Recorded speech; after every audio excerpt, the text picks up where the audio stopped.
Saudações a todos na santa paz do Senhor Jesus Cristo. Estamos aqui reunidos mais uma vez para esse vídeo 45 da série Os Segredos da CCB, as Igrejonas. E esse vídeo vai ser rápido, não vai ser 10 minutos não. Será um vídeo muito curto porque realmente é uma coisa muito simples, né? Você já percebeu o que é uma igrejona? Tá, você pensa que é só o tamanho, mas não é só o tamanho.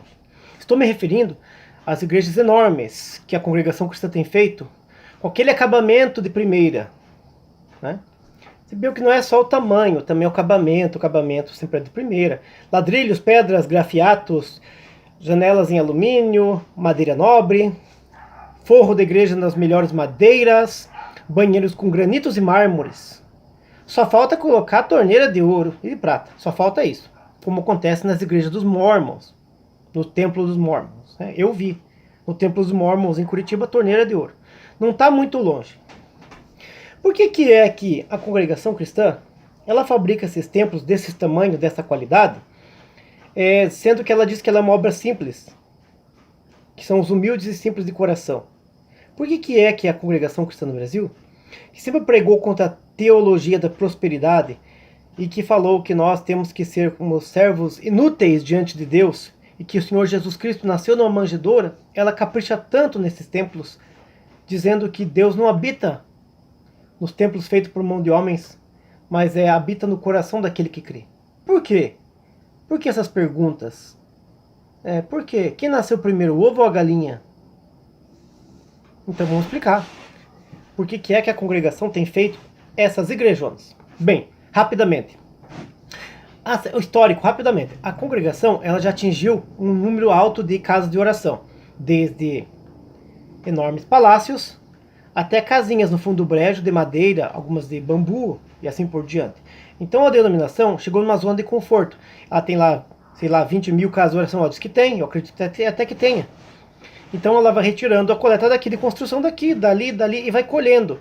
E junta tudo a coleta num montante só. E faz aquela bola de dinheiro. Então daí junta muito dinheiro da construção. Pega lá R$1 da casinha de madeira lá no meio do mato. Pega R$1.000 daquela igreja de São Paulo. Pega 10 mil da igreja de Goiás. Pega R$500 da igreja lá do Paraná. Pega duzentão que veio lá do Ceará e vai juntando. E no total dá um valor grande. Então daí eles pegam, por exemplo, uma lista que eles têm dos lugares que tem bastante batismo, o povo é mais humilde, que cai na conversa deles e batiza lá. Então lá eles compram um terreno grande, de esquina ou de praça central, e a estilo católico romano, eles fazem igrejas enormes, como cartões postais da cidade. E fazem aquelas igrejas enormes, e gastam lá milhões. Não estão nem aí se podia gastar com outra coisa, mas fazem. Às vezes igrejas que são enormes e que tem poucas pessoas dentro. Qual que é a desculpa da CCB? A desculpa é que eles estão fazendo bem e bem feito para durar muito tempo e evitar desperdício no futuro. Mas espera aí, eles não falam que o tempo está próximo? Bem, tudo bem. Que o tempo está próximo, está acabando o mundo? Tudo bem. Aí então ele tem essa desculpa. A segunda desculpa é que para evitar fazendo reformas constantes. O que é mentira, que sempre vai gerar reforma, sempre vai gerar manutenção. E eles falam também que é para, mesmo que sobre espaço, é para poder chamar mais gente e que vai ser um tempo que vai lotar as igrejas de volta. Então, sempre falavam isso aí, sempre falavam, sempre falam. Então, essas são as desculpas da CCB. Mas você sabe por que é que realmente que a congregação, ela fabrica esses templos enormes? Fora o fato das empresas construtoras e dos irmãos que são engenheiros, arquitetos, urbanistas, etc., serem membros da CCB e donos de empresas, isso aí é fato, isso eu não vou nem falar, isso aí não é segredo para ninguém, que eles são o dono das construtoras e tudo mais. O fato é que eles aproveitam a mão de obra barata e voluntária da Irmandade, não vai custar nada mesmo, vai fazer. E outra, é o cartão postal deles na cidade, é uma forma de evangelizar. Existe um segredo aí nessas igrejonas. Você frequenta, por exemplo, uma igreja evangélica, que tenha dízimo, coletas, ofertas alçadas, ofertas voluntárias, propósitos, cartões, envelopes, panfletos, rifas e assim por diante, como algumas pentecostais têm ou como algumas da teoria da prosperidade têm muito. E às vezes não tem uma igreja bonita e tão caprichosa como a da congregação. Isso aí é um fato. É um fato. Aí acontece o quê? Aí, isso aí é como desculpa para evangelizar essas pessoas, fazer prosélito.